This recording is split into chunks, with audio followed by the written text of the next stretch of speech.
दोस्तों, आज हम लोग आईपीएससी नोमेनक्लेचर में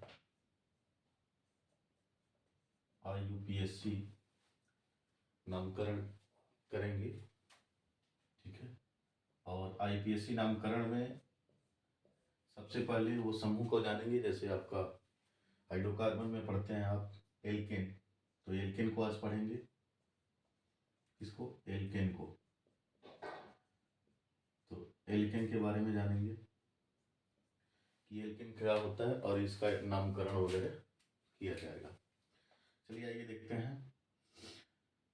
एल्केन जो होता है वो कार्बन कार्बन परमाणुओं के बीच में सिंगल बॉन्डिंग होती है। दो कार्बन परमाणुओं के बीच में क्या होती है? सिंगल बॉन्डिंग होती है।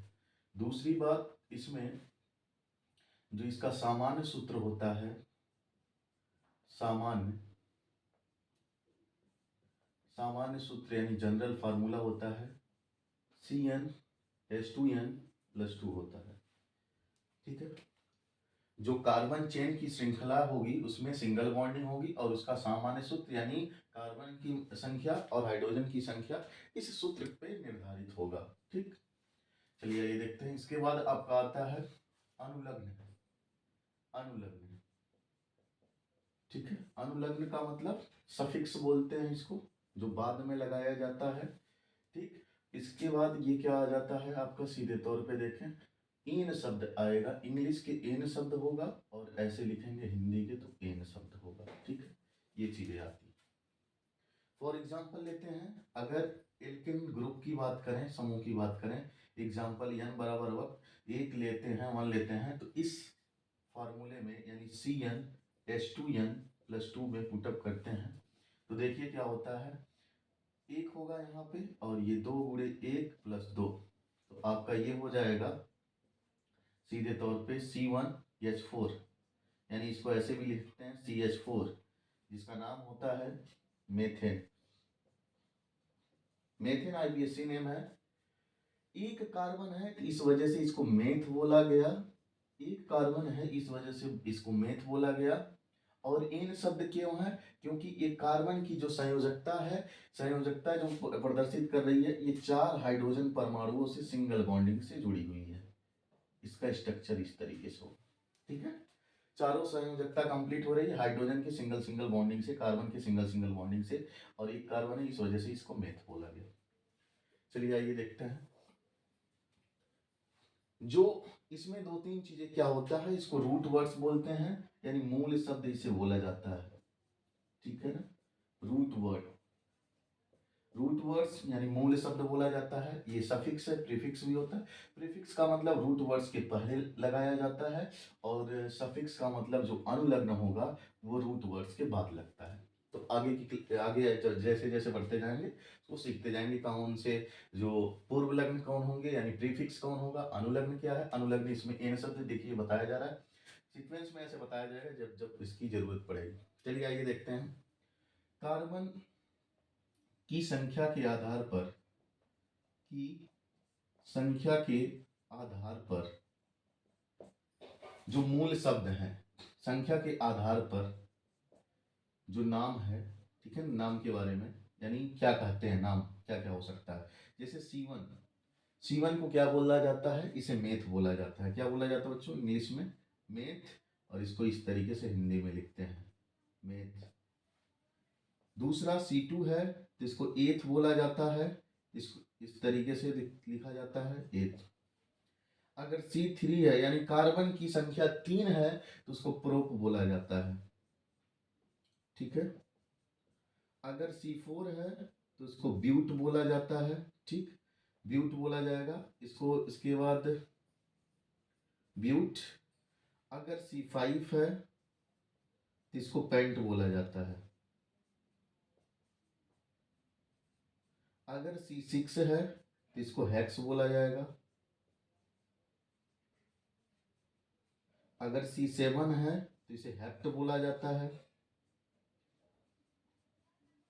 इसी प्रकार C8 आएगा, यहां पे देखिएगा C8 है, अगर क्या है, C8 को ऑक्ट बोलते हैं। ठीक है, हिंदी में इस तरीके से लिखा जाता है। C9 है तो नॉन बोला जाता है, ठीक। C10 है तो डेक बोला जाएगा, ठीक है ना। तो इस तरीके से ये रूट वर्ड्स है। ये जितने भी आप देख रहे हैं ये रूट वर्ड्स हैं, यानी मूल नाम है। क्या है बच्चों? मूल नाम है, या रूट वर्ड्स बोल सकते हैं। क्या बोलेंगे? Root word. तो ये रूट वर्ड है। जब भी कार्बन श्रृंखला हम देखेंगे तो सबसे लंबी कार्बन श्रृंखला IUPAC नंबर के, ये भाई रिवीजन क्लासेज हैं, थोड़ी चीजें आपको समझा दी जा रही है जिससे आप आसानी से आप कर सकते हैं। पूरे डिटेल में ही है फिलहाल।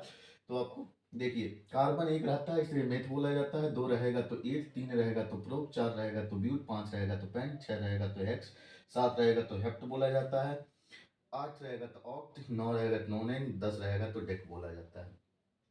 इसको कैसे देखते हैं? इसको रूट वर्ड बोला जाता है। रूट वर्ड्स के देखिए, जो रूट वर्ड्स होता है, मैं बता दूं, रूट वर्ड्स जो होते हैं, जो मूल शब्द होते हैं, मूल शब्द कार्बन के संख्या के आधार पर ही तय किया जाता है इसके रूट वर्ड्स क्या हो सकते हैं। दूसरी बात, इसके बाद में ही सफिक्स लगाया जाता है, ठीक है ना। ये रूट वर्ड्स का मतलब मूल शब्द और सफिक्स का मतलब अनुलग्न होता है, ठीक है ना। अनुलग्न की बात करेंगे, किसकी? अनुलग्न। अब इसकी बात, इसके पहले क्या होता है सर? प्रीफिक्स होता है। तो प्रीफिक्स जो होता है हमेशा कोई जरूरी नहीं है कि हर जगह आए, जहां पे जिसकी आवश्यकता होती है उसके अकॉर्डिंग हम लगाते हैं, जिसे पूर्व लग्न बोलते हैं, ठीक है। जैसे एमीनो वगैरह पढ़ेंगे, ठीक है ना, एमाइड वगैरह पढ़ेंगे, साइनो वगैरह ग्रुप पढ़ेंगे, नाइट्रो पढ़ेंगे, तो उसमें पहले लगाया जाता है। जैसे अभी हेलो ग्रुप पढ़ेंगे तो हेलो में भी, हेलोजन में भी जैसे क्लोरो फ्लोरो ब्रोमो आइडो आता है तो उसमें पहले ऐड कर दिया जाता है जिसे पूर्व लग्न के रूप में। उसके बाद रूट वर्ड्स देन सफिक्स का यूज किया जाता है। अभी हम एग्जाम्पल लेके आपको बताते हैं, इसके बाद आपको चीजें समझ में क्लियर हो जाएगी। चलिए देखिए, एक आध एग्जाम्पल और लेते हैं आपको इसके आधार पे, जिससे आपकी आसानी से क्लियर हो जाएगी, ठीक है। चलिए एग्जाम्पल 2 लिया जाता है। जैसे ये है आपका CH3 CH2 CH2 CH3, ठीक। अब इसका नामकरण कैसे करेंगे सर? नामकरण इस तरीके से होगा, 1 2 3 4, ठीक। इसमें कितने कार्बन परमाणु हैं सर? 4 है। कार्बन की संख्या, पहले तो कार्बन की संख्या कितनी है? 4 है। दूसरी बात, लंबी चेन पहले देखेंगे, उसके बाद कार्बन की संख्या 4 है तो 4 को हम क्या बोलते हैं सर? ब्यूट बोलते हैं, ठीक है। क्या बोला जाता है? ब्यूट बोला जाता है। सिंगल बॉन्डिंग से अटैचमेंट है तो हम इसको इस तरीके से क्या कर देंगे, सीधे तौर पे इसका नामकरण लिखेंगे कि इसका नाम है ब्यूटेन। क्या है? ब्यूटेन है। क्या है? इसका IUPAC नाम है, IUPAC नाम है, ठीक है, ब्यूटेन है। हिंदी में इस तरीके से लिखेंगे ब्यूटेन, ये चीजें होंगी, ठीक है।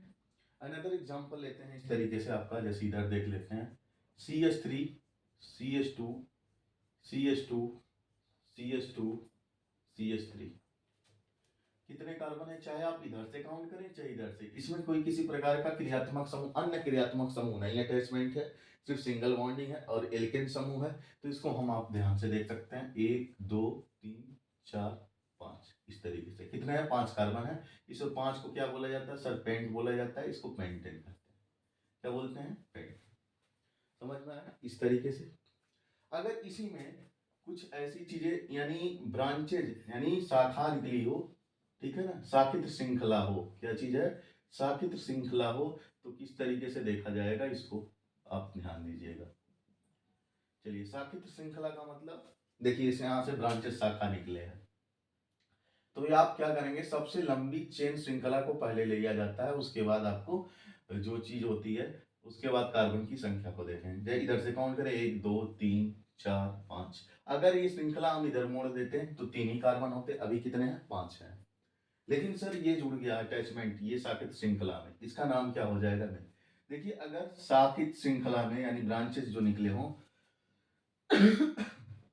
उसमें किसी ग्रुप के अलावा अगर CH3 आ गया तो इसे मेथिल बोला जाता है। C2H5 आ गया, इसको या ऐसे लिखा मिल जाए CH3 CH2, तो इसे क्या बोला जाता है? एथिल बोला जाता है, ठीक है। C3 H7 अगर मिल गया तो इसे क्या बोला जाता है, प्रोपिल बोला जाता है, ठीक है ना। इस तरीके से ऐसा अगर मिलेगा 3 तक ही मिलेगा लगभग में, तो आपके सिलेबस से इस तरीके से, तो यहाँ अगर अटैचमेंट है इस तरीके से तो आप इसको लिख सकते हैं और ये पहले लिखा जाएगा। काउंटिंग करने के बाद कितने नंबर पे आया सर, 2 नंबर पे, तो 2 मेथिल हो जाएगा सर, 2 मेथिल कमा कितने कार्बन है सर, 5 कार्बन है, तो 5 को हम क्या लिखेंगे, पेंटेन लिखेंगे, क्या लिखेंगे, 2 मेथिल पेंटेन, क्या होगा, 2 मेथिल पेंटेन। इस तरीके से आप लिख सकते हैं, ठीक है। चलिए एक आध एग्जांपल और दे देते हैं, यहाँ पे आपको एक आध एग्जांपल दे देते हैं। जैसे आपको CH3 है, CH2 है, CH, CH2, CH3, ठीक है ना, CH3 हो गया और इधर आपका हो गया CH2, CH3। अब देखिए सबसे बड़ी श्रृंखला कौन सी होगी, इसको लेते हैं तो 4 होगा, इधर से जाते हैं तो 5, इधर से भी 4 होता है, 5 होगा। देखिए 1 2 3 4 5 हो रहा है, ठीक है। इधर से भी जा रहे हैं तो कितना हो रहा है, 5 हो रहा है, इधर से भी जा रहे हैं तो 5 हो रहा है। ये नहीं कि अब सीधी वाली श्रृंखला ले सकते हैं, ये ब्रांचेज निकल गया तो इसको नहीं। अब ये लंबी चेन लेना है, चाहे ये शाखा हो सकती है, चाहे ये शाखा हो सकती है, ठीक है। अब इसमें कितने हैं, 5 हैं, और कितने स्थान पे आया सर, 3 मेथिल, क्या हो जाएगा, 3 मेथिल और 5 है तो कामा लगा कि ये पेंटेन हो जाएगा, 3 मेथिल पेंटेन, ठीक है, 3 मेथिल पेंटेन। इस तरीके से अगला है another example, CH3, CH2, CH2, CH यहाँ लिख लीजिए, CH2, CH3, CH2, CH2, CH2, CH2, CH2, CH3 कर लीजिए, ठीक है। अब काउंटिंग किधर से करेंगे, इधर से करेंगे क्योंकि ये कम स्थान पे आना चाहिए। 1 2 3 4 5 6 7 8, 8 कार्बन है, कितने कार्बन है, 8 कार्बन है, और ये कितने स्थान पे आया सर, तीसरे स्थान पे आया। अब C2H5 या C3H2 के फॉर्म में हो तो इसे क्या बोला जाता है, एथिल बोला जाता है। तो आप क्या लिखेंगे, 3 एथिल, 3 एथिल, और कितने हैं, 8 हैं, तो ऑक्टेन हो जाएगा, क्या हो जाएगा बच्चों, ऑक्टेन हो जाएगा। ये था आपका एल्केन समूह। जो एल्केन समूह क्या होता है, कार्बन कार्बन परमाणुओं के बीच में सिंगल बॉन्डिंग होती है। इसका सामान्य सूत्र CnH2n+2 होता है, अनुलग्नक यानी सफिक्स n शब्द होता है।